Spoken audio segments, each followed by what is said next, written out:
Assalamualaikum warahmatullahi wabarakatuh. Salam sejahtera bagi kita semua.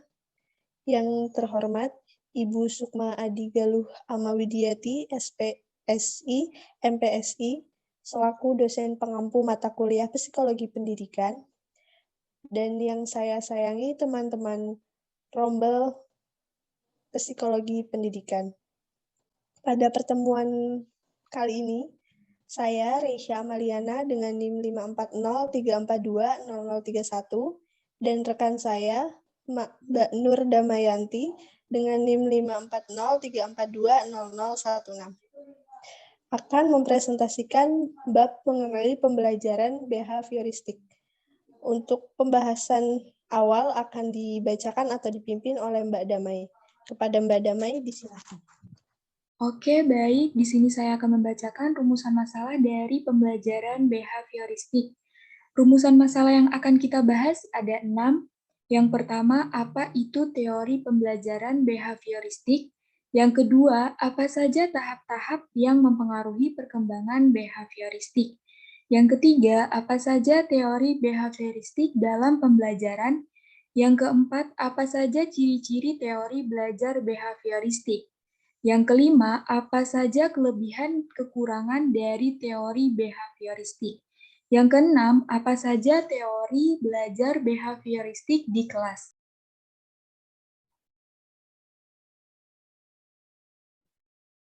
Selanjutnya yaitu pengertian teori behavioristik.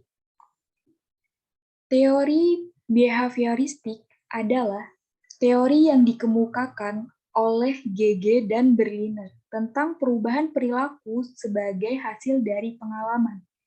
Teori ini kemudian berkembang menjadi aliran psikologi belajar yang mempengaruhi arah perkembangan teori dan praktik pendidikan, dan pembelajaran yang dikenal dengan aliran behavioristik. Teori behavioristik adalah teori yang mempelajari perilaku manusia. Perspektif perilaku berfokus pada peran belajar dalam menjelaskan perilaku manusia dan terjadi melalui rangsangan yang didasarkan menimbulkan hubungan perilaku reaktif atau biasa disebut dengan respon terhadap hukum mekanistik.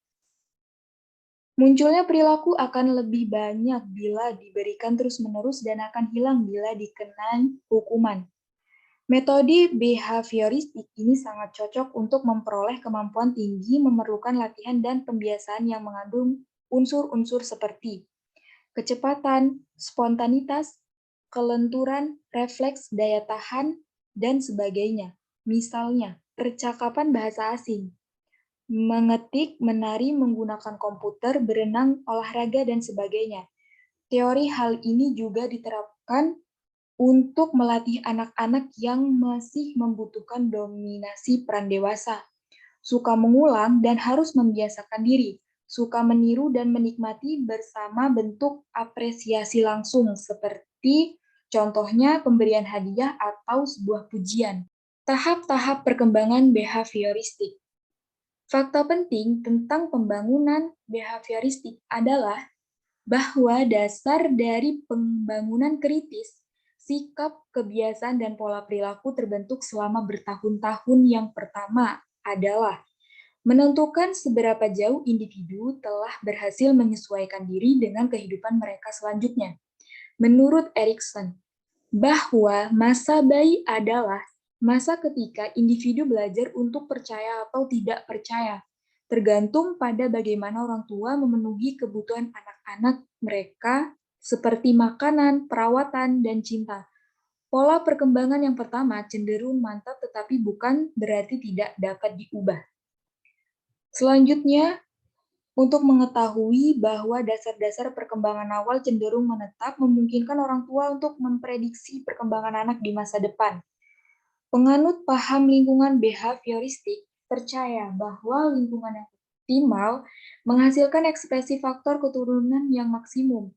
Proses pembangunan berlangsung secara bertahap dalam arti yang pertama, bahwa perubahan terjadi bersifat progresif, meningkat atau mendalam atau ekstensif secara kualitatif atau kuantitatif, atau biasa disebut prinsip progresif. Yang kedua, perubahan yang terjadi antar bagian dan atau fungsi organisme memiliki saling ketergantungan sebagai unit integral yang harmonis, atau biasa disebut prinsip sistematis. Yang ketiga, bahwa perubahan pada bagian atau fungsi organisme berlangsung secara tertib dan tidak kebetulan dan melompat-lompat, atau biasa kita sebut prinsip berkesinambungan. Selanjutnya, aplikasi teori behavioristik dalam pembelajaran. Penerapan teori behavioristik dalam kegiatan pembelajaran karena memandang pengetahuan itu objektif, pasti, tetap, dan pengetahuan yang tidak berubah terorganisir dengan rapi. Jadi belajar adalah pengetahuan, sedangkan mengajar adalah mentransfer pengetahuan kepada orang yang belajar. Ciri-ciri yang kuat untuk menerapkan teori behavioristik. Yang pertama, perhatikan pengaruh lingkungan. Yang kedua, menekankan bagian-bagian elementalistik. Yang ketiga, tekanan peran reaksi. Yang keempat, tekankan peran kemampuan yang terbentuk sebelumnya.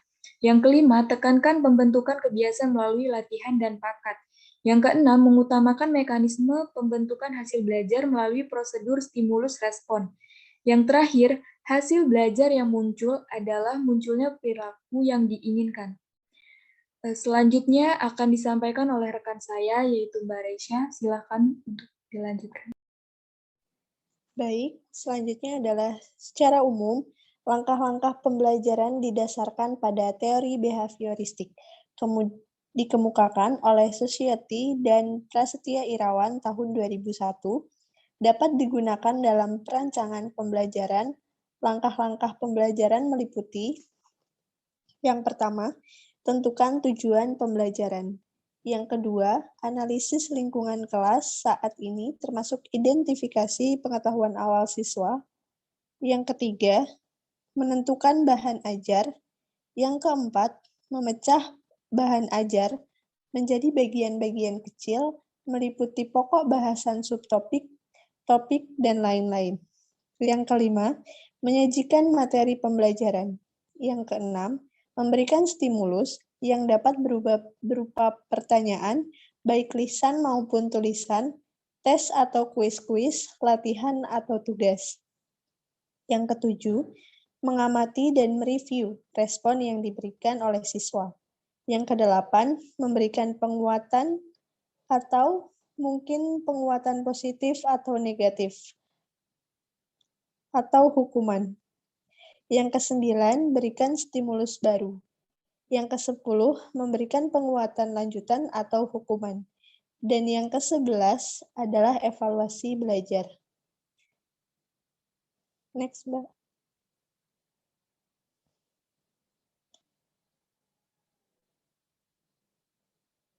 Ciri-ciri teori belajar behavioristik.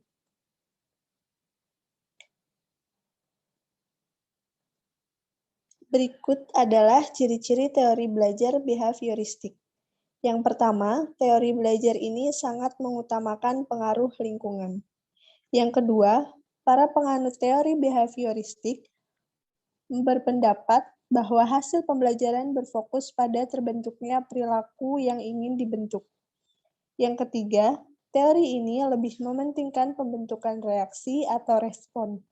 Yang keempat, terlihat dengan jelas teori ini bersifat mekanis. Salah satu contohnya adalah jika melakukan kesalahan, maka harus maaf.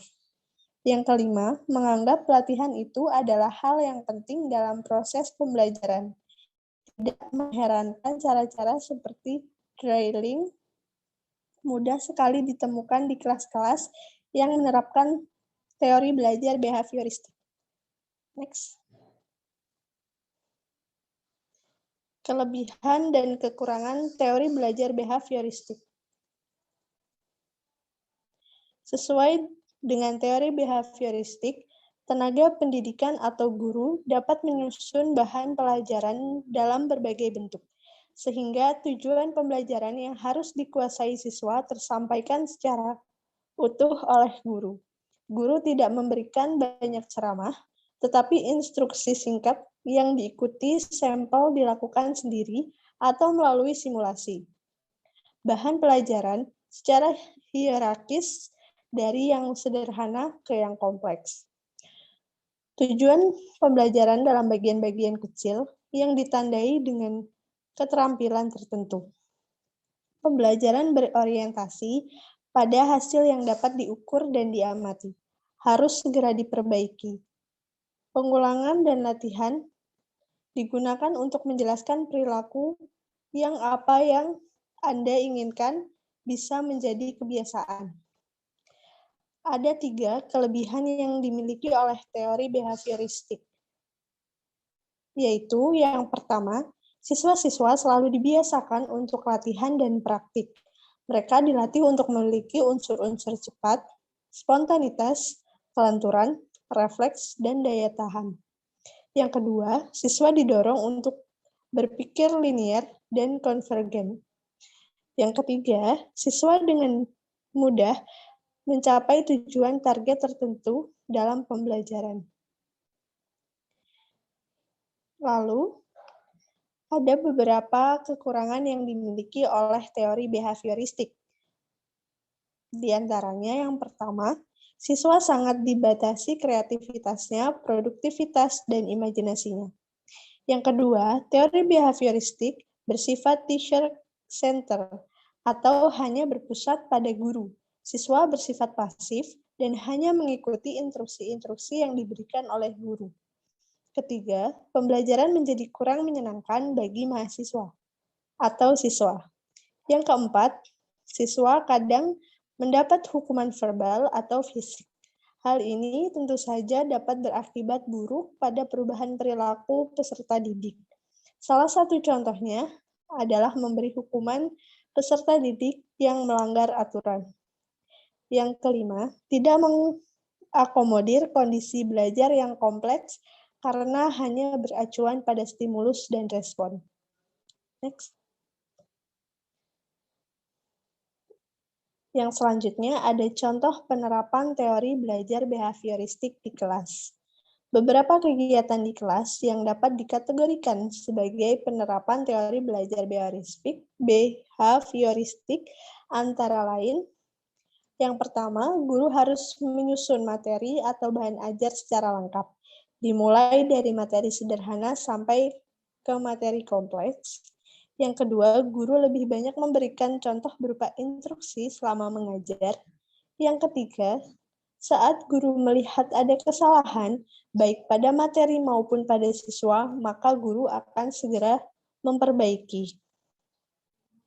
Yang keempat, guru memberikan banyak drilling dan latihan agar terbentuk perilaku atau pembiasaan seperti yang diinginkan. Yang kelima, evaluasi berdasarkan perilaku yang terlihat.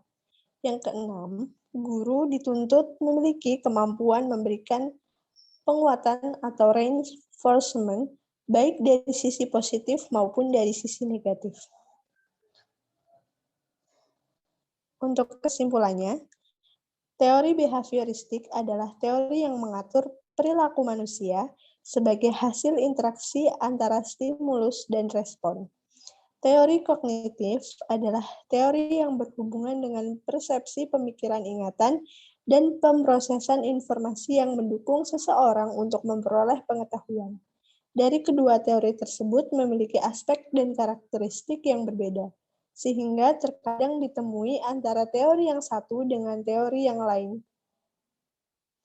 Jadi, dalam menilai baik atau tidaknya, pendapat dikemukakan oleh berbagai teori tersebut. Kita harus melihatnya dari perspektif yang berbeda, karakteristik tertentu sesuai dengan jenis yang tersedia. Yang penting bagi pendidik adalah memanfaatkan masing-masing teori tersebut dan digunakan dalam praktek sesuai dengan situasi dan materi yang dipelajari dan apa yang diajarkan. Terima kasih, mungkin itu saja yang bisa disampaikan pada presentasi kami. Mohon maaf apabila ada kekeliruan, salah ucap, dan kesalahan lainnya. Saya, Reisha Maliana, dan rekan saya, Mbak Damai, memohon maaf. Apabila dari teman-teman ada yang ingin ditanyakan, bisa ditanyakan di WA Group atau langsung menghubungi kami. Terima kasih. Wassalamualaikum warahmatullahi wabarakatuh.